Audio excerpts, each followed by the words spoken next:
Hey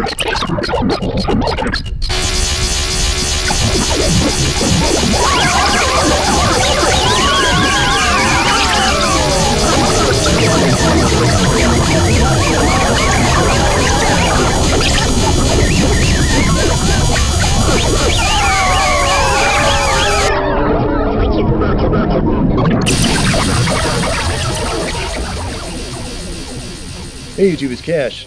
If you've seen my videos before, you know that I'm always trying to find different and unusual ways to make music. In this episode, I'm going to explore something I've waited to for a long time, and it may be one of the most lo-fi examples I've ever experimented with. I'm going to try using various types of mini record players. There were some successes and some failures. I'll go over each type I've tried, and then I'll demo all of my favorites together at the end. I'm also gearing up to eventually play some live shows, when it's safe of course, and these players are obviously very portable. My small synth videos were also part of this preparation. The first player is a Mighty Tiny. It plays these little vinyl records. This is an electroacoustic player, which means it's motorized, but the needle produces sound by vibrating against a thin plastic cone like a speaker. I thought it would be great to be able to control the speed of the motor. I had the idea to incorporate the stock wire resistor used to fine-tune the speed, but I kind of regret this decision.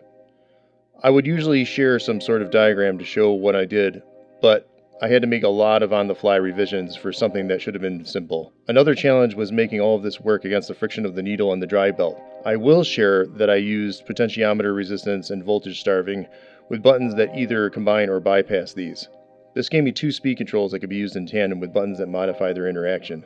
I also added a stutter and on and off switches, but long story short, if you ever want to modify one of these, just use your favorite motor speed control circuit unless you're crazy like me. Even though it was challenging, I do like the way it turned out. Lastly, I added a piezo to the grill of the cone speaker and an 1/8 inch output. These players were only meant to play through a snippet of a song, which they play through pretty quickly, so I used painter's tape to force the needle to skip on whatever part of the record I want to sample. This does wear the records down. I have enough to last me a while, especially when I only wear a section at a time, but I figured out a way to give myself some more playing options, which I'll cover later. I tried to experiment with cut-ups, but I couldn't get them to work. Every little fault the needle hits stops the record in its tracks. I made a few videos covering cut-ups. I'll put a link in the corner if you want to learn more about that. Before I get into any music,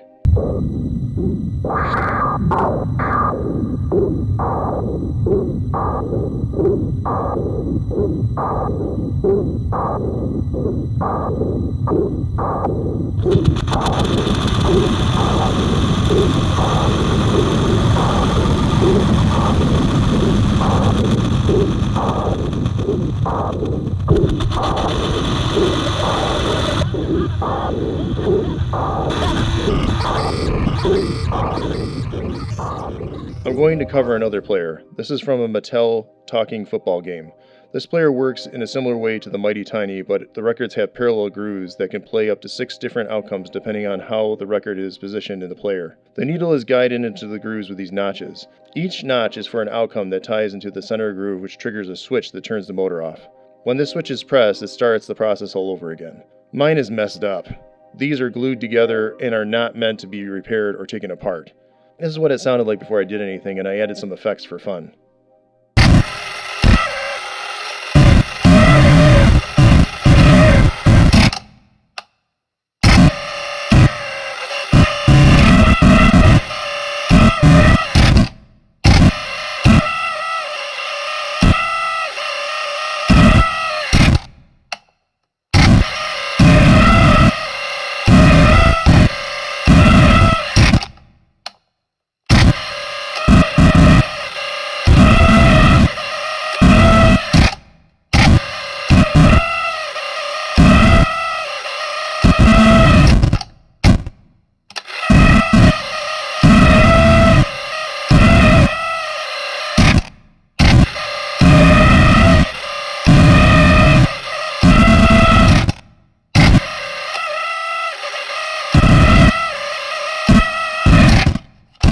I was able to carefully spray some deoxit into the motor, and that loosened it up a bit.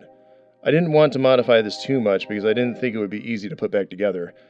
I added a piezo, but I had to cut through the grill so that I could attach it directly to the cone because the motor is so noisy. You can make a lo-fi piezo mic out of a soup can, so I used that idea to help contain the sound. I also added these wire connectors so I can change out whatever idiophone type objects I want. In this video I chose discarded utility flag wire.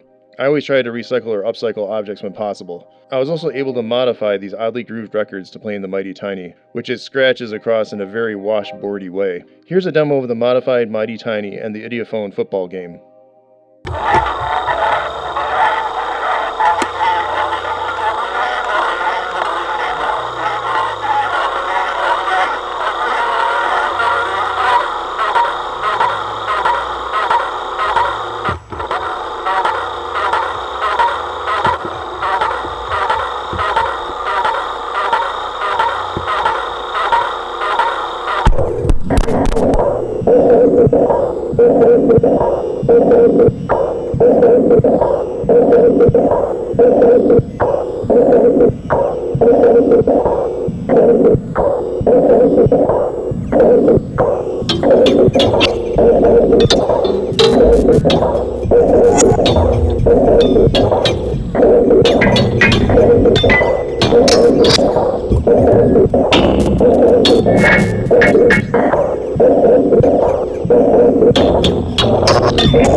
Some of my experiments fell short.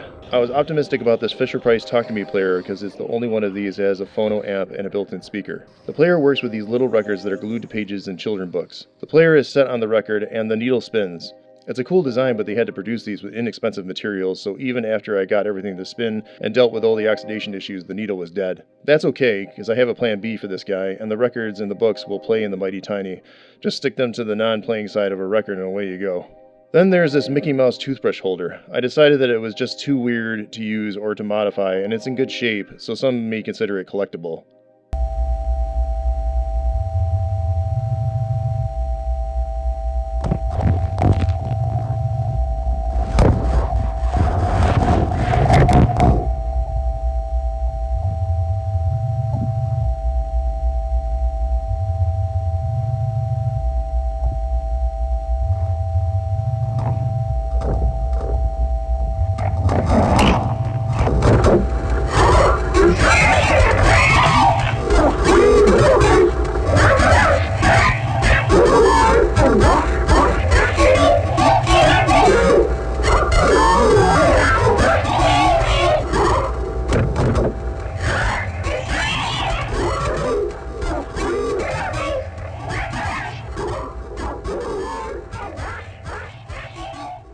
Last but not least, I have these Talking Book Flexi records. You manually spin the record with your finger and the needle produces sound out of a horn-like fold in the cardboard. I used 3 different books, mounted them with piezos and quarter-inch jacks. In this last demo, I'm going to play the Talking Book Flexis, the Mighty Tiny, and the Idiophone football game all together. I'm putting the talking books through the Earthquaker Devices Pyramids, Alesis, Ineko, and Biterman. The Mighty Tiny is going through the Meris Ottobit. The Idiophone football game is going through the Red Panda Tensor, Particle, and Charlie Foxtrot by Malekko. I committed this all down to just 2-track stereo. The funny thing about this video was that I chose a Sharpie to be the best thing to play the Idiophones or the wires with the Talkie football game, and when I hit record I couldn't find where I put it, so I just grabbed this knife which I use for opening letters, and actually I like the way it turned out. I hope you enjoyed this video, and as always, thanks for watching.